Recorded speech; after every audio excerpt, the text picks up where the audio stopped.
So guys welcome back. ಈ vlog ಬಂದು ನೆನ್ನೆ ವ್ಲಾಗ್ಗೆ ಕಂಟಿನ್ಯೂಷನ್ ಆಗಿರುತ್ತೆ. ನೈಟ್ ನಾವು ರೂಮಲ್ಲಿ ಆಲ್ಟ್ ಆಗಿ ಅದಾದಮೇಲೆ ಬೆಳಗಿನ ಜಾವ ಫ್ರೆಶ್ ಅಪ್ ಆಗಿಬಿಟ್ಟು ಅದಾದಮೇಲೆ ನಾವು ಮುಡಿ ಕೊಡ್ಸೋಕ್ಕೆ ಅಂತ ಹೋಗಿದ್ದಿದ್ದು ಫಸ್ಟು ವಿವೇಕ್ಗೆ ಮತ್ತು ನನ್ನ ಮಗಗಿಬ್ರಿಗೂ. ನನ್ನ ಮಗಳು ಬಂದಿರಲಿಲ್ಲ. ಆ್ಯಕ್ಚುಲಿ ನಮ್ಗೆ ಗೊತ್ತಿತ್ತು ಫುಲ್ಲು ರಶ್ ಇರುತ್ತೆ ಅಂತ. ಅದಕ್ಕೋಸ್ಕರ ನಾನು ನನ್ನ ಮಗಳನ್ನ ಕರ್ಕೊಂಡೋಗಿಲ್ಲ. ಇಬ್ಬರು ಮಕ್ಕಳನ್ನು ಇಸ್ಕಾಡೋದು ಬೇಡ ಅಂತ ಹೇಳಿ ನಾನು ಒಬ್ಬನ್ನ ಮಾತ್ರ ಆರಾಮಾಗಿ ಕರ್ಕೊಂಡೋಗಿ ಬೇಗ ಕರ್ಕೊಬಂದೆ. ನಾವಿಲ್ಲಿ ಫಸ್ಟು ಮುಡಿ ಕೊಡ್ಸೋಕ್ಕೆ ಅಂತ ಹೋಗ್ಬಿಟ್ಟು ಆ್ಯಕ್ಚುಲಿ ಅಲ್ಲಿ rules and regulations full change ಮಾಡಿಬಿಟ್ಟಿದ್ದಾರೆ. ನಮಗಂತೂ ಗೊತ್ತಿರಲಿಲ್ಲ ಏನೇನು ಎತ್ತೆತ್ತ ಅಂತ. ಸತಿ ಹೋದಾಗ ನಮ್ಮಮ್ಮ ನಮ್ಮ ಅಪ್ಪ ಕೂತ್ಕೊಂಡಿದ್ರು ಮುಡಿ ಕೊಡ್ಸೋಕ್ಕೆ. ನಾನು ವಿವೇಕ್ ಇಬ್ಬರು ಒಳಗಡೆ ಹೋಗಿರಲಿಲ್ಲ. ಯಾಕಂದರೆ ಮಗು ಅಳೋದಂದರೆ ನಮಗೆ ಇಷ್ಟನೇ ಆಗೋಲ್ಲ. ಅಷ್ಟು ಜೋರಾಗಂದರೆ ವಿವೇಕ್ ನನಗೆ ಹೊಡೆದೇ ಬಿಡ್ತಾರೆ, ಅಷ್ಟು ಮಗು ಮೇಲೆ ಪ್ರೀತಿ ಅವ್ರಿಗೆ. ಅದಕ್ಕೋಸ್ಕರ ನಾವು ಒಳಗಡೆ ಕೂತಿರಲಿಲ್ಲ. ಈ ಸತಿ ಏನಾಯಿತು ಅಂತ ಅಂದರೆ ಸತಿ ಅಂತ ಅಂದರೆ ನನ್ನ ಮಗಳಿಗೆ ಕೊಡಿಸಿದಾಗ ಇವಾಗ ನಾನು ವಿವೇಕೆ ಕೂತ್ಕೋಬೇಕಾಗಿತ್ತು. ಸೊ ಅನ್ಫಾರ್ಚುನೇಟ್ಲಿ ನಮ್ಮಪ್ಪ ನಮ್ಮಮ್ಮ ನಮ್ಮ ಅತ್ತೆ ಮಾವ ಯಾರೂ ಬರಲಿಲ್ಲ. ಅದಕ್ಕೋಸ್ಕರನೇ ನಾನು ವಿವೇಕೆ ಕೂತ್ಕೋಬೇಕಾಯ್ತು. ಇದು ಲಾಸ್ಟ್ ವೀಡಿಯೋ ನನ್ನ ಮಗ ಜೊತೆ ಕೂದಲು. ಅವನ ಕೂದಲೇ ನನಗೆ ಸಖತ್ ಇಷ್ಟ ಆಗಿತ್ತು. ಯಾಕಂದರೆ ನಾನು ನನ್ನ ಮಗಳಿದ್ರಲ್ಲಿ ನಾನ್ ವೆಜ್ ಜಾಸ್ತಿ ತಿಂತಾ ಇರಲಿಲ್ಲ. ಬರೀ ಅದು ಇದು ಸ್ನ್ಯಾಕ್ಸ್ ಐಟಮ್ಸ್ ತಿಂದು ಅವಳು ಕೂದಲೇ ಬಂದಿರಲಿಲ್ಲ. ಇವನಿಗೆ ನನಗೆ ಐಡಿಯಾ ಬಂದ್ಬಿಡ್ತು ಈ ಥರ ತಿಂದರೆ ಬರಲ್ಲ ಕೂದಲು ಅಂತ. ಸೊ ಅದಕ್ಕೆ ನಾನು ಕಂಟ್ರೋಲ್ ಮಾಡ್ಕೊಂಡಿದ್ದೆ. ಇವನಿಗಂತೂ ಸಖತ್ತಾಗಿತ್ತು ಕೂದಲು. ನನಗೆ ಹೆವಿ ಇಷ್ಟ. ನಮ್ಮ ಫ್ಯಾಮಿಲಿಲಿ ಎಲ್ಲರಿಗೂ ಇಷ್ಟ ಕೂದಲು. ಇವಾಗೂ ಚೆನ್ನಾಗಿ ಬರುತ್ತೆ ಅಂತ ಹೇಳ್ತಾರೆ. ಒಂದು ಸತಿ ಮುಡಿ ಕೊಟ್ಟಮೇಲೆ ಚೆನ್ನಾಗಿ ಬರುತ್ತೆ ಅಂತ ಹೇಳ್ತಾರೆ. ಸೊ ಇಲ್ಲಿ ನಾವು ಒಳಗಡೆ ಬಂದ್ವಿ. ಅಲ್ಲಿ ಪ್ಲಾಸ್ಟಿಕ್ ಬಾಟಲ್ಸ್ನೆಲ್ಲ ಬಿಸಾಕ್ತಾರೆ. ಗ್ಲಾಸ್ ಬಾಟಲ್ಸಲ್ಲಿ ಕೊಡ್ತಾರೆ. ಅಲ್ಲಿ ಪ್ಲಾಸ್ಟಿಕ್ದೆಲ್ಲ ಬಿಸಾಕ್ತಾರೆ. ಅದಾದಮೇಲೆ ಮುಡಿ ಕೊಡ್ಸೋಕ್ಕೆ ಟೋಕನ್ ತೊಗೋಬೇಕು. ನಮ್ಮ ಅದೃಷ್ಟ ಅನಿಸುತ್ತೆ, ಅದು ಯಾರೂ ರಶ್ ಇರಲಿಲ್ಲ ಅಷ್ಟೊಂದು. ನಾವು ಹೋಗ್ಬಿಟ್ಟು ಫಸ್ಟ್ ನಮ್ಮದೇ ಟಿಕೆಟ್ ಆಗಿದ್ದು. ಬೇಗ ಹೋದ್ವಿ. ಬೇಗನೆ ಹೋಗ್ಬಿಟ್ಟು ಮುಡಿ ಕೊಡಿಸ್ಬಿಡೋಣ. ಯಾಕಂದರೆ ಧನ್ವಿತಾ ಇದರಲ್ಲಿ ಬಂದಾಗ ಫುಲ್ಲು ರಶ್ ಇತ್ತು, ಆಗಲೇ ಇಲ್ಲ. ಎಷ್ಟೊತ್ತು ಕಾದ್ವಿ, ಆಗಲೇ ಇಲ್ಲ ಅದು. ಸೊ ಅದಾದಮೇಲೆ ಅದಕ್ಕೆ ಬೇಗ ಬಂದು ಇವನಿಗೆ ಬೇಗ ಟೋಕನ್ನ ತೊಗೊಂಡ್ವಿ. ಇವನಿಗೂ ವಿವೇಕ್ ಇಬ್ರಿಗೂ ಸೇರಿಸಿ ಟೋಕನ್ ತೊಗೊಂಡಿದ್ವಿ. ಸೊ ಇವ್ರ ಹತ್ರನೇ ವಿವೇಕ್ ಬೇರೆಯವ್ರ ಹತ್ರ ಕೊಡಿಸ್ಕೊಂಡ್ರು. ಅವ್ರದ್ದು ವ್ಲಾಗ್ ಮಾಡಲಿಲ್ಲ ನಾನು, ಯಾಕಂದ್ರೆ ನನ್ನ ಮಗನ್ನ ನೋಡ್ಕೋಬೇಕಾಯಿತು. ಸೊ ಅದಕ್ಕೆ ನಾನು ವ್ಲಾಗ್ ಮಾಡಲಿಲ್ಲ ಅವ್ರದ್ದು. ಇಲ್ಲಿ ಅವ್ರು ಹೇಳ್ತಾಯಿದ್ರು ಅಮ್ಮ ಅಪ್ಪ ಬರಲಿಲ್ವಾ, ಆಮೇಲೆ ಅವರು ಶೇವ್ ಮಾಡ್ತಾರಲ್ವ ಅವ್ರಿಗೆ ನಾವು ಸೀರೆ ಮತ್ತು ಅದೇನೇನೋ ಇಕ್ಬಿಟ್ಟು ಕೊಡ್ತಾರಲ್ವ ಅಮೌಂಟು, ಮತ್ತು ಅದೇನೋ ಬಳೆ ಅದೆಲ್ಲ ಇಕ್ಬಿಟ್ಟು ಕೊಡ್ತಾರಲ್ಲ ಅದೆಲ್ಲ ಕೊಡಬೇಕು ಅಂತ ಹೇಳ್ತಾಯಿದ್ರು. ನಮ್ಮಮ್ಮ ಆಗಲಿ ನಮ್ಮ ಅತ್ತೆ ಆಗಲಿ ನನಗೇನು ಹೇಳಿ ಕಳಿಸಿರ್ಲಿಲ್ಲ ಇದೆಲ್ಲ ಮಾಡಬೇಕು ಅಂತ. ನಮ್ಮಮ್ಮ ಅವರು ಕೊಡಲಿಲ್ಲ ಅಂತ ಅನಿಸುತ್ತೆ, ಅಮೌಂಟ್ ಮಾತ್ರ ಕೊಟ್ಟಿದ್ರು ಅಂತ ಅನಿಸುತ್ತೆ. ಇವರು ಹೊಸ್ದಾಗಿ ಕೇಳ್ತಾಯಿದ್ರೆ ನಾವು ಯಾವತ್ತೂ ಕೇಳಲಿಲ್ಲ. ಮತ್ತು ನಮ್ಮ ಅಕ್ಕ ಅಲ್ಲಿ ನಿಂತಿದ್ದಾಳಲ್ಲ ಬ್ಯಾಗ್ ಇಟ್ಕೊಂಡು, ಅವಳು ನಮ್ಮ ಅಕ್ಕ ಸ್ವಾತಿ, ನಿಮ್ಮೆಲ್ಲರೂ ನೋಡಿರ್ತೀರ. ಸೊ ಅವ್ರ ಕೈಯಲ್ಲಿ ಅದೇನೋ ಹೇಳಿದ್ರಪ್ಪ ತಾಂಬೂಲದ ಅದೇನೋ ಕೊಡಿಸು, ಅವ್ರ ಕೈಯಲ್ಲಿ ಕೊಡಿಸ್ರಿ ಅಂತ ಹೇಳಿದ್ರು. ಸೊ ನಾವು ಹ್ಞೂ ಅಂದ್ಕೊಂಡೆ ಕೂತಿದ್ವಿ ಅಲ್ಲಿ. ಆ್ಯಕ್ಚುಲಿ ಅವರು ಅಮೌಂಟ್ ಕಿತ್ಕೊಳ್ಳೋಕ್ಕೆ ಅವ್ರು ಆ ಥರ ಹೇಳ್ತಾರೆ, ಅವ್ರ ಕೈಯಲ್ಲಿ ಕೊಡಿಸ್ರಿ ಇವ್ರ ಕೈಯಲ್ಲಿ ಕೊಡಿಸಿ ಅಂತ. ನಾವು ಅಲ್ಲಿ ಕೂತಿದ್ದಾಗ ಮುಡಿ ಕೊಡಿಸೋವರೆಗೂ ಆರಾಮಾಗಿ ಕೂತಿದ್ವಿ. ಸೊ ಹ್ಞೂ ಅವ್ರು ಹೇಳೋದಕ್ಕೆಲ್ಲ ತಲೆ ಆಡಿಸ್ಕೊಂಡೇ ಇದ್ವಿ. ಅದಾದಮೇಲೆ ಇಲ್ಲ ಇಷ್ಟೇ ಆಗೋದು ಅಂತೇಳಿ ನಮ್ಮ ಕೈಲಾದಷ್ಟು ಅಂತ ಕೊಟ್ಬಿಟ್ಟು ಬಂದ್ವಿ ದಕ್ಷಿಣೆ ಅವ್ರಿಗೆ. ಜಾಸ್ತಿ ಅಂತ ಏನಿಲ್ಲ, ಎಷ್ಟಾಗುತ್ತೋ ಅಷ್ಟನ್ನು ಕೊಟ್ಬಿಟ್ಟು ಬಂದ್ವಿ ನಮ್ಮ ಕೈಯಲ್ಲಿ. ಇವ್ರಿಗೆ ಸಪ್ರೇಟು, ನನ್ನ ಮಗಕ್ಕೆ ಸಪ್ರೇಟಾಗಿ ಕೊಟ್ವಿ, ಮತ್ತು ವಿವೇಕ್ ಬೇರೆಯವ್ರ ಹತ್ರ ಮಾಡಿಸ್ಕೊಂಡ್ರು, ಅವ್ರಿಗೂ ಸಪ್ರೇಟಾಗಿ ಕೊಟ್ವಿ. ಸೊ ನನ್ನ ಮಗಗೆ ನಾನು ಸ್ನಾನ ಮಾಡಿಸಿ ಕರ್ಕೊಬಂದಿರಲಿಲ್ಲ. ನಾನು ನಮ್ಮ ಅಕ್ಕ ಮತ್ತು ನನ್ನ ತಂಗಿ ಮಾತ್ರನೇ ಫ್ರೆಶ್ ಅಪ್ ಆಗಿಬಿಟ್ಟು ಬಂದಿದ್ದು. ವಿವೇಕ್ ಮತ್ತು ನನ್ನ ಮಗ ಇಲ್ಲೇ ಮಾಡಿಕೊಂಡ್ರು. ಏನು ನಿಮ್ಮ ಕೈಯಲ್ಲಿ ಎಷ್ಟಾಗುತ್ತೋ ಅಷ್ಟನ್ನು ಅವ್ರ ಕೈಲಿ ಕೊಟ್ಟರೆ ಅವರು ಬಿಸಿನೀರು ಕೊಡ್ತಾರೆ. ಸೊ ಬಿಸಿನೀರನ್ನ ಕೊಟ್ಟು ನಾವು ಅಲ್ಲೇ ಸ್ನಾನ ಮಾಡಿಸಿದ್ವಿ. ವಿವೇಕ್ಗೆ ಮತ್ತು ನನ್ನ ಮಗಗೆ ಇಬ್ರಿಗೂ ಅಲ್ಲೇ ಸ್ನಾನ ಮಾಡಿಸಿದ್ವಿ. ಅಂದರೆ ಸ್ವಲ್ಪ ಲೇಟ್ ಆಯಿತು ವಿವೇಕ್ಗೆ, ಯಾಕಂದರೆ ವಿವೇಕ್ ಮಾಡಿಸ್ಕೊಳ್ಳೋ ಜಾಗದಲ್ಲಿ ತುಂಬ ರಶ್ ಇದ್ದರು. ಇವನಿಗೆ ನಾವು ಫಸ್ಟ್ ಇದ್ವಿ. ವಿವೇಕ್ ಹಿಡ್ಕೊಂಡು ನಾನು ಒಬ್ಳ ಕೈಯಲ್ಲಿ ಆಗಲ್ಲ ಅಂತೇಳಿ ವಿವೇಕ್ನು ಕರೆಸಿ ಕೂರಿಸ್ಕೊಂಡ್ರು. ಇಬ್ಬರೂ ಕೂತ್ಕೋಬೇಕು ಅಂತ ಹೇಳಿ. ಸೊ ಅದಾದಮೇಲೆ ಫಸ್ಟಿಗೆ ಮುಡಿ ಕೊಡೋಕ್ಕಿಂತ ಮುಂಚೆ 3 ಕಡೆ ಕೂದಲನ್ನ ಕಟ್ ಮಾಡಿ ಕೊಡ್ತಾರೆ, ಅದೆಲ್ಲ ಹಾಕಬೇಕು ಅಂತ ಹೇಳಿ. ಸೊ ಅದನ್ನು ನಮ್ಮ ಅಕ್ಕ ಕೈಲಿ ಕೊಟ್ಟು ಅಲ್ಲೂ ದಕ್ಷಿಣೆ ಹಾಕ್ಸ್ಬಿಟ್ಟು ಅದಾದಮೇಲೆ ಸ್ಟಾರ್ಟ್ ಮಾಡಿದವರು.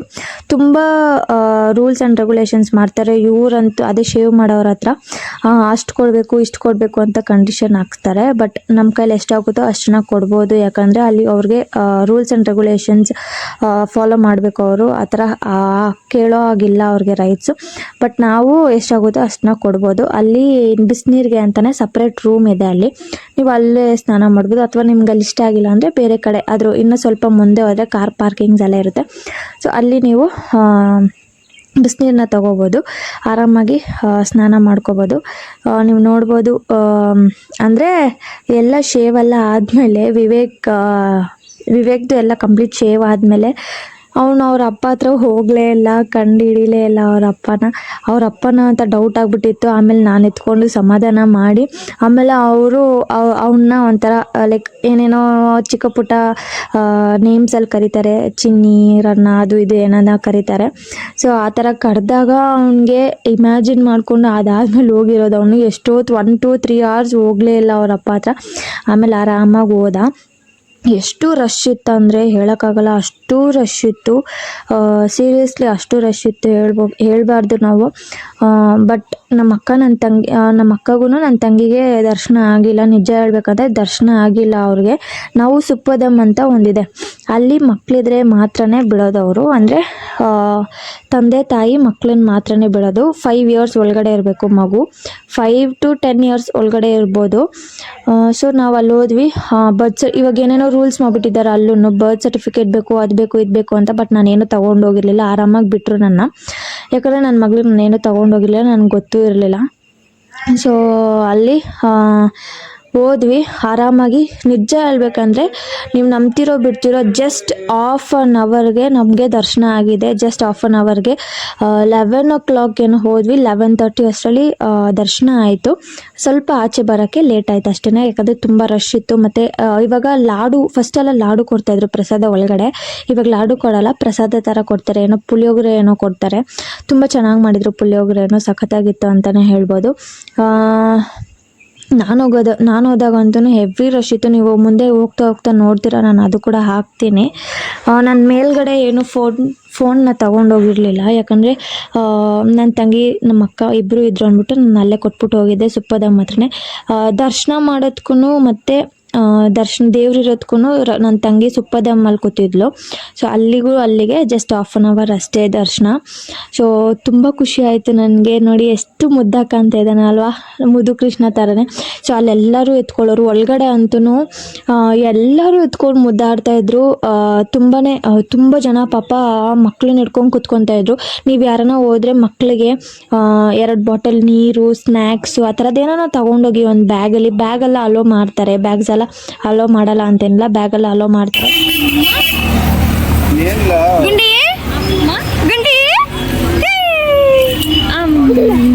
ಅಮ್ಮ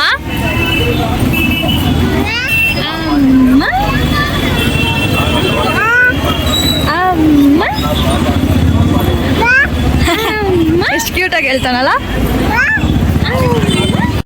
ಸೊ ನನಗೆ ಐಡಿಯಾ ಇತ್ತು, ಬಿಸ್ಕೆಟು, ಜ್ಯೂಸು, ನೀರು ಎಲ್ಲ ತೊಗೊಂಡೋಗಿದ್ದೆ ನಾನು. ಸೊ ಆರಾಮಾಗಿದ್ದ ಅವನು, ತಿನ್ಸ್ಕೊಂಡು ದರ್ಶನ ಮಾಡಿಸ್ದೆ. ಎಷ್ಟು ಆನಂದ ಆಯಿತು ಅಂದರೆ ದೇವ್ರನ್ನ ನೋಡಿ ನಿಜವಾಗ್ಲೂ ಎಷ್ಟು ಹತ್ರದಿಂದ ನೋಡಿದೆ ಅಂತ ಅಂದರೆ ಅಷ್ಟು ಖುಷಿ ಆಯಿತು. ನನಗೆ ದರ್ಶನನೇ ಆಗಲ್ಲ ಅಂತ ಅಂದ್ಕೊಬಿಟ್ಟಿದೆ. ಯಾಕಂದರೆ ಕೆಲವರು ಹೇಳ್ತಾಯಿದ್ರು ಅಲ್ಲಿ ಸುಪ್ಪದಮ್ಮಲ್ಲಿ ನಾವು 2 ದಿನ ವೆಯ್ಟ್ ಮಾಡಿದ್ವಿ, 2 ದಿನ ಕೂಡಾಕಿದ್ರು. ತುಂಬ ಭಯ ಆಗ್ತಾಯಿತ್ತು ನನಗೆ, ಎಲ್ಲ ಅಲ್ಲಿ ಕೂಡಾಕ್ಬಿಡ್ತಾರೆ ಅಂದರೆ ಅಲ್ಲಿ ಲೈಕ್ ಕೇಜ್ ಇರುತ್ತಲ್ಲ, ಅಲ್ಲಿ ಲಾಕ್ ಮಾಡಿಬಿಡ್ತಾರೆ ಏನೋ ಅಂತ ಅಂದ್ಕೊಂಡಿದ್ವಿ.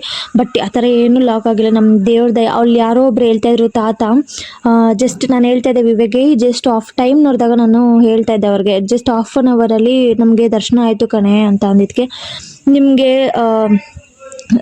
ಏನು ಹೇಳೋದು, ಅವರೇನು ಹೇಳಿದ್ರು, ನೀವು ಲಕ್ಕಿಯೆಸ್ಟ್ ಅಂತ ಹೇಳ್ಬೋದು. ನಿಮ್ಮ ಮಗಯಿಂದ ನಿಮಗೆ ದರ್ಶನ ಆಗಿರೋದು, ಯು ಆರ್ ವೆರಿ ಲಕ್ಕಿಯೆಸ್ಟ್ ಅಂತ ಅವ್ರು ಇಂಗ್ಲೀಷಲ್ಲಿ ಹೇಳಿದ್ರು. ಎಷ್ಟು ಖುಷಿ ಆಯಿತು ಅಂತ ಅಂದರೆ ಸೀರಿಯಸ್ಲಿ ನನ್ನ ಮಗಳಿಂದನೂ ಅಷ್ಟೇ. ನನ್ನ ಮಗಳಿಗೆ ಬಂದಾಗೆ 2 hour ಆಯಿತು, ಅವಳು ಬಂದಾಗ.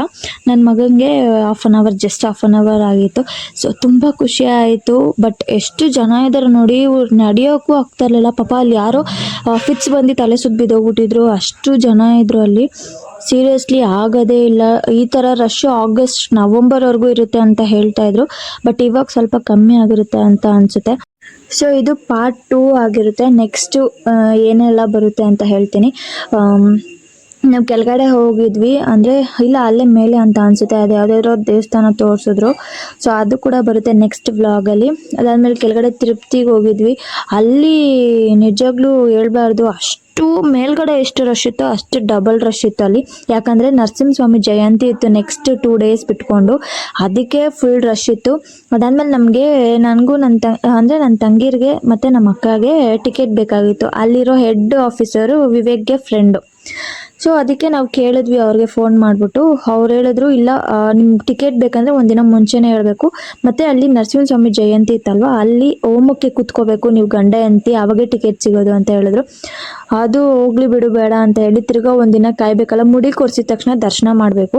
ಸೊ ಅದಕ್ಕೆ ಹೋಗ್ಲಿ ಬಿಡು ಪರವಾಗಿಲ್ಲ ಅಂತ ಹೇಳಿ ಅವ್ರು ಹಂಗೆ ಕಾದ್ರೆ ನೆಕ್ಸ್ಟ್ ಹೋಗ್ಬೇಕು ಅಂತ ಇದ್ದೀವಿ. 1-2 ಮಂತ್ಸ್ ಬಿಟ್ಕೊಂಡು ಹೋಗ್ತೀವಿ ಮತ್ತೆ ಬುಕ್ ಮಾಡಿ. ಸೊ ನೀವು ನೋಡ್ಬೋದು ಎಷ್ಟು ಮುದ್ದಾಗಿ ಕಾಣ್ತಾ ಇದ್ದೇನೆ ಅಂದರೆ. ಎಲ್ಲರೂ ಹೇಳ್ತಾಯಿದ್ರು ಪುನೀತ್ ರಾಜ್ಕುಮಾರ್ ಕೂಡ ಹಿಂಗೆ ಕುತ್ಕೊಂಡು ಒಂದಿದ್ರಲ್ಲಿ ಫೋಟೋ ತೆಗೆಸ್ಕೊಂಡಿದ್ದಾರೆ, ಸೇಮ್ ಟು ಸೇಮ್ ಜೆರಾಕ್ಸ್ ಥರನೇ ಇದ್ದರು. ಮಿನಿ ಅಪ್ಪು ಅಂತ ಕೂಗ್ತಾ ಇದ್ರಲ್ಲಿ ತುಂಬ ಖುಷಿ ಆಯಿತು. ಸೊ ಇದು ಪಾರ್ಟ್ 2 ಅಂತ ಹೇಳ್ಬೋದು. ಸೊ ಕ್ಲಿಪ್ಪಿಂಗ್ಸ್ ಒಂದು ಫೋಟೋಸ್ ಜೊತೆಗೆ ಆ್ಯಡ್ ಮಾಡಿದ್ದೀನಿ. ಸೊ ಎಸ್, ಇದಿಷ್ಟು ಇವತ್ತಿನ ವ್ಲಾಗ್. ನಾಳೆ ಕೂಡ ಕಂಟಿನ್ಯೂಯೇಷನ್ ಆಗಿರುತ್ತೆ. Wait and watch until then tomorrow.